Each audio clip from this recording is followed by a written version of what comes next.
네, 주안의 만나 4월 30일 목요일 묵상을 함께 나누도록 하겠습니다. 오늘 말씀은 창세기 32장 22절에서 32절까지의 말씀으로요.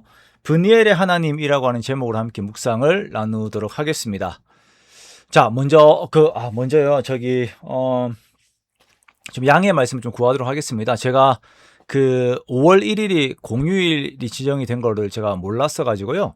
지금 일정이 지금 이번 주가 막 뒤죽박죽이 되어 버렸습니다. 그래 가지고 주안의 만나를 잠깐 좀 멈출게요. 그래서 저도 이제 뭐 애들이 어디 가자 막 이렇게 하다 보니까 시간을 좀 빼야 될 것 같아 가지고요. 그래서 연휴 기간 동안 조금 쉬고요. 오늘 이후에 5월 6일 수요일부터 다시 이렇게 시작을 하도록 하겠습니다. 자, 오늘 본문에서는 야복강에서 하나님께 기도함으로 그의 그 안에서 변화된 야곱에 대해서 말씀을 하고 있습니다.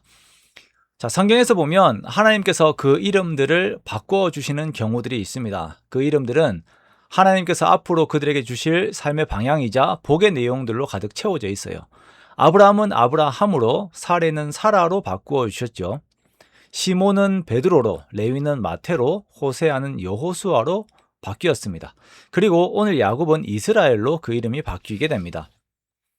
야곱의 이름의 뜻과 그 전체의 의미, 그리고 그 안에 내포되어 있는 그리스도 안에서의 그 성도의 이김에 대해서는 조금 더 깊이 있게 이제 다룰 내용들에 대해서는 이번 주일 설교 안에서 함께 좀 나누도록 하겠습니다. 자, 야곱은 하나님의 약속을 받았음에도 불구하고 그 속에 하나님보다 더 크게 여겨지는 가치가 존재하고 있었습니다. 바로 에서였습니다. 에서.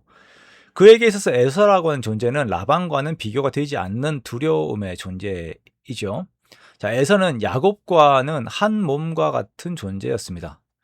야곱은 에서를 이기고 싶었고 그를 넘어서고 싶었지만 도저히 그의 힘으로는 이길 수 없는 존재였습니다. 그는 에서에게 영향력을 끼치는 존재가 되어야 합니다만 그러기에는 그가 너무나도 약하지요. 야곱이 에서에게 영향력을 끼쳐야 하는 이유는 하나님께서 이삭을 통하여서 야곱에게 그렇게 축복을 하셨고 그 전에 리브가를 통하여서 야곱을 그렇게 축복하셨기 때문입니다. 그러나 그것을 이루기에 야곱은 너무나도 연약한 존재였고 에서는 너무나도 강한 존재였습니다. 야곱은 에서에 대한 두려움 앞에서 생존을 위하여서 자신이 생각할 수 있는 모든 방법들을 다 써봅니다. 에서에게 사람을 보내어서 인사를 해보기도 하고 반복되어서 선물을 보내어 보기도 하고 자신들의 재산을 나누어서 이동을 해보기도 하고 그리고 이제는 마지막이에요.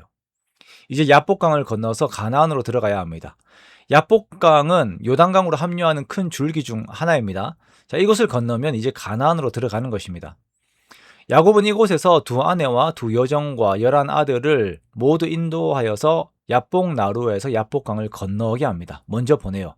그렇게 자신의 모든 가족들과 소유들이 모두 건너가서도 자신은 건너지 못합니다. 그만큼이나 에서는 그에게 있어서 두려움의 존재였고 야곱은 그 누구보다도 에서를 잘 압니다. 야곱은 그곳에서 어떤 사람과 날이 새도록 씨름을 합니다. 이 존재는 하나님으로 밝혀져요. 이후에 호세아 선지자는 이 사건을 회고하면서 하나님과 천사로 이 존재를 병행하여서 말을 합니다. 이 씨름은 야곱의 기도였고 야곱의 간절함이었습니다. 이 신적 존재가 밤새도록 야곱과 씨름을 하다가 자기가 야곱을 이기지 못함을 보고 야곱의 허벅지 관절을 치자 야곱의 허벅지 관절이 어긋나 버리죠. 그래도 야곱은 끝까지 붙듭니다. 날이 새려고 하여서 하나님이 가려고 하시는데 야곱이 또 끝까지 붙잡아요. 자신에게 축복하지 않으면 보내지 않겠다라고 말하면서 붙잡죠. 그러자 이 사람이 축복을 합니다. 자, 먼저는 축복하기 전에 야곱의 이름을 묻습니다. 너의 이름이 무엇이냐? 야곱입니다. 이제 너의 이름은 야곱이 아니다. 너의 이름은 이스라엘이라고 부를 것이다. 자, 이것은 네가 하나님과 또한 사람들과 겨루어 이겼기 때문이다라고 말씀을 하세요. 이제 야곱은 자신과 씨름하던 존재의 이름을 묻지요. 이에 그 사람은 어찌하여 나의 이름을 묻느냐라고 말씀하시면서 야곱을 축복합니다. 그리하여 야곱은 그 존재가 하나님이신 것을 알게 됩니다. 그리고 자신이 하나님과 대면하였으나 자신의 생명이 보존되었음을 알고 그곳의 이름을 브니엘이라고 칭하지요. 자, 그렇게 야곱은 허벅다리로 인하여서 그 어긋난 허벅다리 그 관절로 인하여서 절개되어요. 야곱은 지금의 인생까지 자신의 힘과 능력으로 살아왔었습니다. 야복강 건너기 전까지 그 나루터 오기 전까지 어떻게 하면 내가 살까 에서를 이길까 자신의 힘과 능력 끝까지 썼죠. 그러나 그 에서의 두려움 앞에서 완전히 바닥까지 내려가는 자신의 밑바닥을 보고 그 두려움을 하나님께 내려놓으면서 씨름하였습니다. 또한 그 두려움 앞에서 하나님만 붙드는 처절함을 보였습니다. 그리고 그는 결국 자신에게 필요한 것은 자신의 내적, 외적에서 어떤 그런 부분에서 나오는 힘과 어떤 능력이 아니라 하나님의 축복이 자기에게 필요하다는 것을 깨닫게 되어요. 야곱은 이 씨름에서 예차하가 죽었습니다. 환더뼈 힘줄이 상함으로 저는 자가 되었어요. 이제 더 이상 그는 자신의 힘으로 사는 자가 아니었습니다. 이제 그는 하나님께서 주시는 복 가운데에서 사는 자로 변화가 되었습니다. 우리는 하나님의 은혜 없이는 살 수 없는 존재입니다. 그런데도 우리가 내가 어떻게 해보려고 하지요. 내가 어떻게 하지도 못하는 문제들을 두고 죽음의 문제까지도 우리가 어떻게 했든지 나의 힘으로 해보려고 하고 그 앞에서 두려워하고 좌절하는 것들이 우리들의 삶, 우리들의 인생입니다. 우리는 하나님께서 주시는 복을 의지하고 사는 자들이며 그것은 그리스도 안에서 우리들에게 주어진 것입니다.